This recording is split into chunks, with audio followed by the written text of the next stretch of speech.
ओम शांति। आज 25 फरवरी 2026 के बुधवार के मीठी मीठी मधुवन मुरली के बाप दादा के मधुर ईश्वरीय महावाक्य सुनते हैं। मीठे मीठे प्यारे प्यारे बाप दादा ने कहा, मीठे बच्चे, तुम ब्राह्मण सो देवता बनते हो, तुम ही भारत को स्वर्ग बनाते हो, तो तुम्हें अपनी ब्राह्मण जाति का नशा चाहिए।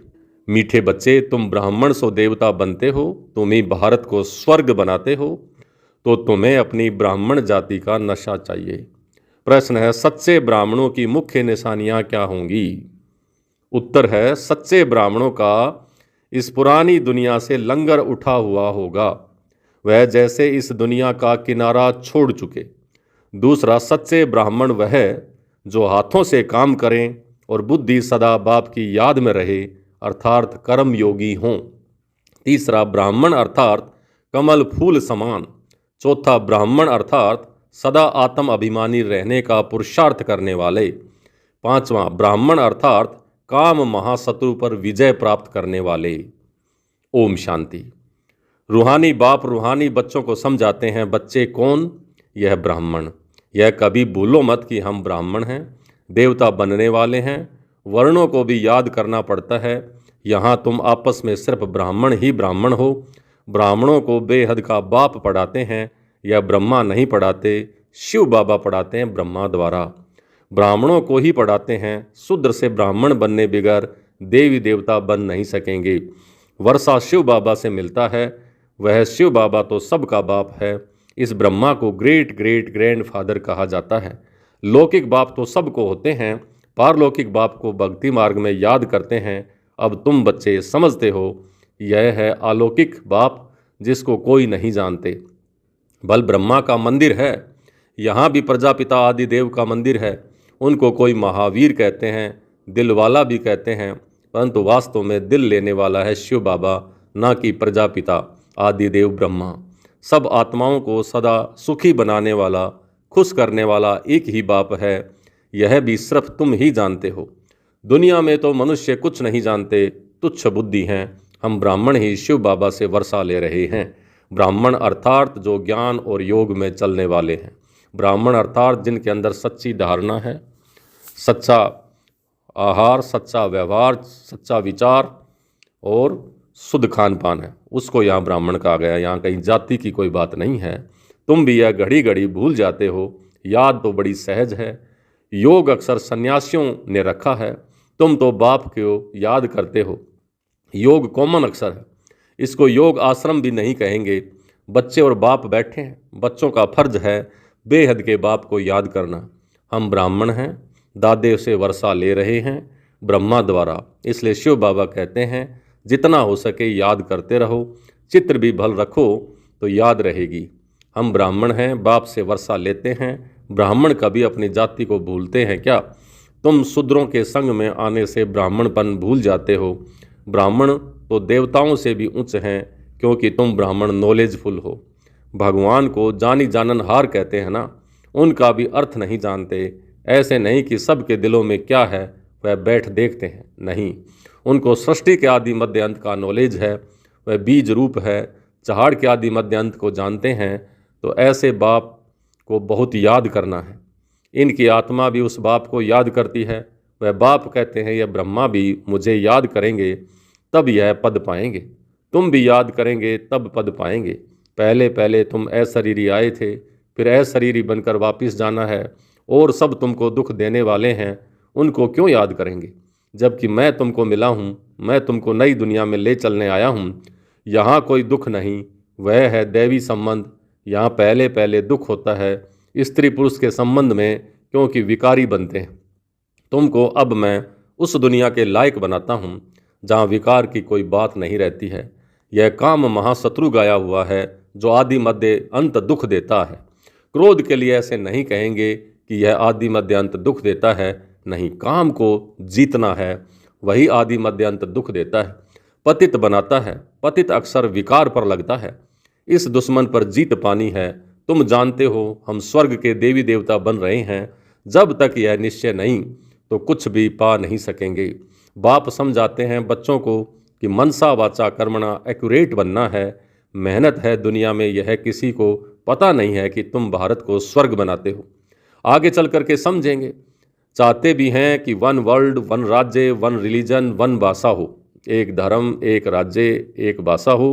तो तुम समझा सकते हो सतयुग में आज से 5000 वर्ष पहले एक राज्य, एक धर्म, जिसको स्वर्ग कहा जाता था, राम राज्य और रावण राज्य को भी कोई भी मनुष्य नहीं जानते।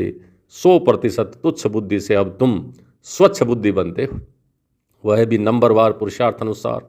बाप बैठ तुमको पढ़ाते हैं, सिर्फ बाप की मत पर चलो। बाप कहते हैं कि पुरानी दुनिया में रहते हुए कमल फूल समान पवित्र रहो, मुझे याद करते रहो। बाप आत्माओं को समझाते हैं, मैं आत्माओं को ही पढ़ाने आया हूँ इन ऑर्गन्स के द्वारा। तुम आत्माएं भी ऑर्गन्स के द्वारा सुनती हो। बच्चों को आत्म अभिमानी बनना है, यह तो पुराना छी शरीर है। तुम ब्राह्मण पूजा के लायक नहीं हो, तुम गायन के लायक हो, पूजने लायक देवताएं हैं। तुम श्रीमत पर विश्व को पवित्र स्वर्ग बनाते हो, इसलिए तुम्हारा गायन है, तुम्हारी पूजा नहीं हो सकती। गायन सिर्फ तुम ब्राह्मणों का है, ना कि देवताओं का। पूजन देवताओं का है। बाप तुमको ही शूद्र से ब्राह्मण बनाते हैं, जगदम्बा व ब्रह्मा आदि के मंदिर बनाते हैं, परंतु उनको वह पता नहीं है कि यह कौन है।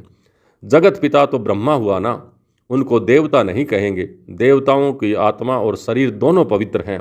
अब तुम्हारी आत्मा पवित्र होती जाती है, पवित्र शरीर नहीं है। अब तुम ईश्वर की मत पर भारत को स्वर्ग बना रहे हो, तुम भी स्वर्ग के लायक बन रहे हो। सतो प्रधान जरूर बनना है, सिर्फ तुम ब्राह्मण ही हो जिनको बाप बैठ पढ़ाते हैं। ब्राह्मणों का झाड़ वृद्धि को पाता रहेगा। ब्राह्मण जो पक्के बन जाएंगे वह फिर जाकर के देवता बनेंगे। यह नया झाड़ है ना। माया के तूफान भी लगते हैं, सतयुग में कोई तूफान नहीं लगता। यहाँ माया बाबा की याद में रहने नहीं देती। हम चाहते हैं कि बाबा की याद में रहें, तमो से सतो प्रधान बने। सारा मदार याद पर है। भारत का प्राचीन योग मशहूर है।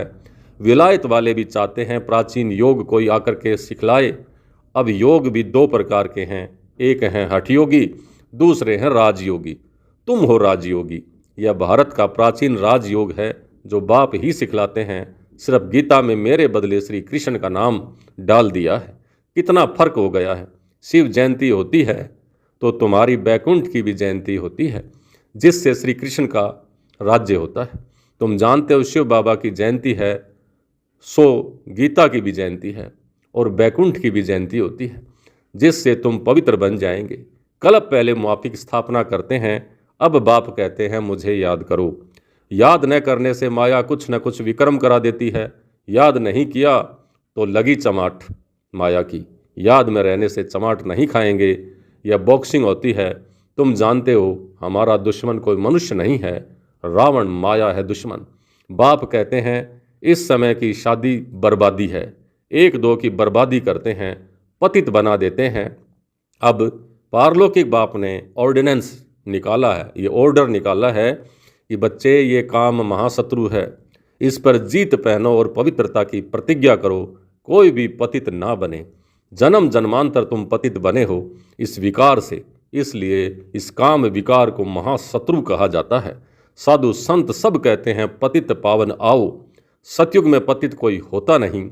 बाप आकर ज्ञान से सबकी सदगति करते हैं। अब सभी दुर्गति में हैं। ज्ञान देने वाला कोई मनुष्य नहीं है, ज्ञान देने वाला एक ही ज्ञान का सागर बाप है। ज्ञान से दिन है राम का, रात है रावण की। इस अक्षरों का यथार्थ अर्थ भी तुम बच्चे ही समझते हो, सिर्फ पुरुषार्थ में कमजोरी है। बाप तो बहुत अच्छी रीति समझाते हैं। तुमने 84 जन्म पूरे किए हैं, अब पवित्र बनकर वापस जाना है।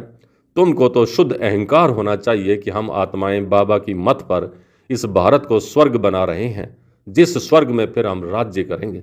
जितनी मेहनत करेंगे उतना पद पाएंगे, चाहे राजा रानी बनो चाहे प्रजा बनो। राजा रानी कैसे बनते हैं वह भी देख रहे हो ना। फॉलो फादर गाया जाता है, अब की बात है। लौकिक संबंध के लिए नहीं कहा जाता, यह बाप मत देते हैं। मामे कम याद करो तो विक्रम विनाश होंगे। तुम समझते हो हम अभी श्रीमत पर चलते हैं, बहुतों की सेवा करते हैं। बच्चे बाप के पास आते हैं तो शिव बाबा भी ज्ञान से बहलाते हैं। यह भी तो सीखते हैं ना ब्रह्मा भी। शिव बाबा कहते हैं मैं आता हूँ सवेरे को, यानी अमृत वेले संगम पर। अच्छा, फिर कोई मिलने के लिए आते हैं तो क्या यह नहीं समझाएंगे ब्रह्मा? ऐसे कहेंगे क्या कि बाबा आप आकर के समझाओ, मैं नहीं समझाऊंगा? यह बड़ी गुप्त गुह्य बातें हैं, मैं तो सबसे अच्छा समझा सकता हूँ। तुम ऐसे क्यों समझते हो कि शिव बाबा ही समझाते हैं? यह नहीं समझाते। यह भी जानते हो कि कल्प पहले इसने समझाया है, तब तो यह पद पाया है। मम्मा भी समझाती थी, वह भी उच्च पद पाती है। मम्मा बाबा को सूक्ष्म वतन में देखते हैं ना, तो बच्चों को फॉलो फादर करना है। सरेंडर होते भी गरीब हैं ज़्यादा, साहूकार तो हो न सकें। गरीब ही कहते हैं बाबा यह सब कुछ आपका है। शिव बाबा तो दाता है, वह कभी लेता नहीं है। बच्चों को कहते हैं यह सब कुछ तुम्हारा है, मैं अपने लिए महल न यहाँ और न वहाँ बनाता हूँ, तुमको स्वर्ग का मालिक बनाता हूँ। अब इन ज्ञान रत्नों से झोली भरनी है। मंदिर में जाकर कहते हैं मेरी झोली भर दो, परंतु किस प्रकार की, किस चीज़ की झोली भर दो? झोली भरने वाली तो लक्ष्मी है जो पैसा देती है। शिव के पास तो जाते नहीं हैं, शंकर के पास जाकर के कहते हैं, समझते हैं शिव और शंकर एक ही है, परंतु ऐसे थोड़ा ही है। बाप आकर सत्य बात समझाते हैं। बाप है ही दुख हरता सुख करता। तुम बच्चों को गृहस्थ व्यवहार में भी रहना है, धंधा आदि भी करना है। हर एक अपने लिए राय पूछते हैं बाबा, हमको इस बात में झूठ बोलना पड़ता है। बाप हर एक की नब्ज देख करके राय देते हैं, क्योंकि बाप समझते हैं मैं कहूँ और ये कर न सके तो ऐसी राय ही क्यों दूँ। नब्ज देख करके राय ऐसी दी जाती है जो कर भी सकें। कहूँ और करे नहीं तो फिर ना फरमान बरदार की लाइन में आ जाए। हर एक का अपना अपना हिसाब किताब है, सर्जन तो एक ही है। उनके पास आना पड़े वह पूरी राय देंगे। सबको पूछना चाहिए बाबा इस हालत में हमको कैसे चलना चाहिए, अब क्या करें? बाप स्वर्ग में तो ले जाते हैं, तुम जानते हो हम स्वर्गवासी तो बनने वाले हैं, अब हम संगमवासी हैं। तुम अब न नरक में हो और न ही स्वर्ग में हो, बीच में हो। जो जो ब्राह्मण बनते हैं उनका लंगर इस छिछी पुरानी दुनिया से उठ चुका है। तुमने कलयुगी दुनिया का किनारा छोड़ दिया है। कोई ब्राह्मण तीखा जा रहा है, यानी आगे बढ़ रहा है याद की यात्रा में, कोई कम, कोई हाथ छोड़ देते हैं अर्थात फिर कलयुग में चले जाते हैं। तुम जानते हो खिवैया हमको अब ले जा रहा है। वह यात्रा तो अनेक प्रकार की हैं, तुम्हारी एक ही यात्रा है, यह बिल्कुल न्यारी यात्रा है। हाँ, तूफान तो आते हैं जो याद को तोड़ देते हैं। इस याद की यात्रा को अच्छी रीति पक्का करो, मेहनत करो। तुम कर्म योगी हो, जितना हो सके हथ कारडे दिल यारडे, अर्थात हाथ काम में दिल भगवान में। आधा कल्प तुम आशिक मासुक को याद करते आए हो। बाबा यहाँ बहुत दुख हैं, अब हमको सुख धाम का मालिक बनाओ। याद की यात्रा में रहेंगे तो तुम्हारे पाप खलास हो जाएंगे। तुमने ही स्वर्ग का वर्षा पाया था, अब गंवाया है। भारत स्वर्ग था तब तो कहते हैं प्राचीन भारत। भारत को ही बहुत मान देते हैं, सबसे बड़ा भी है, सबसे पुराना भी है। अब तो भारत कितना गरीब है, इसलिए सब उनको मदद करते हैं। वो लोग समझते हैं हमारे पास बहुत अनाज हो जाएगा, कहाँ से मंगाना नहीं पड़ेगा, परंतु यह तो तुम जानते हो विनाश सामने खड़ा है। जो अच्छी तरह से समझते हैं उन्हों को अंदर बहुत खुशी रहती है। प्रदर्शनी में कितने आते हैं, कहते हैं तुम सत्य कहते हो, परंतु यह समझें कि हमको बाप से वर्षा लेना है, यह थोड़े ही बुद्धि में बैठता है। यहाँ से बाहर निकले खलास। तुम जानते हो बाबा हमको स्वर्ग में ले जाते हैं, वहाँ न गर्भ जेल में होंगे न जेल में वैसी जेल होंगी। अभी जेल की यात्रा भी कितनी सहज हो गई है। फिर सतयुग में कभी जेल का मुंह भी नहीं देखेंगे, देखने को ही नहीं मिलेगा। दोनों जेलें वहाँ नहीं होंगी। यहाँ सब यह माया का पंप है, बड़ों बड़ों को जैसे खलास कर देते हैं। आज बहुत मान दे रहे हैं, कल मान भी खलास। आज हर एक बात क्विक होती है, मौत भी क्विक होते हैं, यानी यहाँ हर चीज़ जल्दी होती है। सतयुग में ऐसे कोई उपद्रव आदि होंगे नहीं। आगे चल देखना क्या होता है, बहुत भयंकर सीन है। तुम बच्चों ने साक्षात्कार भी किया है। बच्चों के लिए मुख्य है याद की यात्रा। अच्छा, मीठे मीठे सिक लिधे बच्चों प्रति माता पिता बाप दादा का याद प्यार और गुड मॉर्निंग। रूहानी बाप की रूहानी बच्चों को नमस्ते। हम रूहानी बच्चों की रूहानी बाप दादा को याद प्यार, गुड मॉर्निंग और नमस्ते। नमस्ते मीठे बाबा, बहुत बहुत शुक्रिया आपका। धारणा के लिए मुख्य सार। पहला, मनसा वाचा कर्मणा बहुत एक्यूरेट बनना है। ब्राह्मण बनकर कोई भी शूद्रों के काम नहीं करने हैं। दूसरा, बाबा से जो राय मिलती है उस पर पूरा पूरा चलकर फरमान बरदार बनना है। कर्मयोगी बन हर कार्य करना है। सर्व की झोली ज्ञान रत्नों से भरनी है। वरदान, डबल लाइट बन कर्मातीत अवस्था का अनुभव करने वाले कर्मयोगी भव। डबल लाइट बन कर्मातीत अवस्था का अनुभव करने वाले कर्मयोगी भव। जैसे कर्म में आना स्वाभाविक हो गया है, वैसे कर्मातीत होना भी स्वाभाविक हो जाए। इसके लिए डबल लाइट रहो। डबल लाइट रहने के लिए कर्म करते हुए स्वयं को ट्रस्टी समझो और आत्मिक स्थिति में रहने का अभ्यास करो। इन्हीं दो बातों का अटेंशन रखने से सेकंड में कर्मातीत, सेकंड में कर्म योगी बन जाएंगे। निमित्त मात्र कर्म करने के लिए कर्म योगी बनो, फिर कर्मातीत अवस्था का अनुभव करो। आज का स्लोगन, जिनकी दिल बड़ी है उनके लिए असंभव कार्य भी संभव हो जाते हैं। जिनकी दिल बड़ी है उनके लिए असंभव कार्य भी संभव हो जाते हैं। ये अव्यक्त इशारे एकता और विश्वास की विशेषता द्वारा सफलता संपन्न बनो।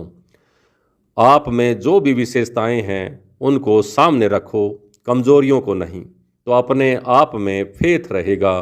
कमजोरी की बात को ज़्यादा नहीं सोचना, तो सदा खुशी में आगे बढ़ते जाएंगे। प्रैक्टिकल में अनेक देश, अनेक भाषाएं, अनेक रूप रंग, लेकिन अनेकता में भी सबके दिल में एकता है ना, क्योंकि दिल में एक बाप है। एक सिरमत पर चलने वाले हो। अनेक भाषाओं में होते हुए भी मन का गीत, मन की भाषा एक है।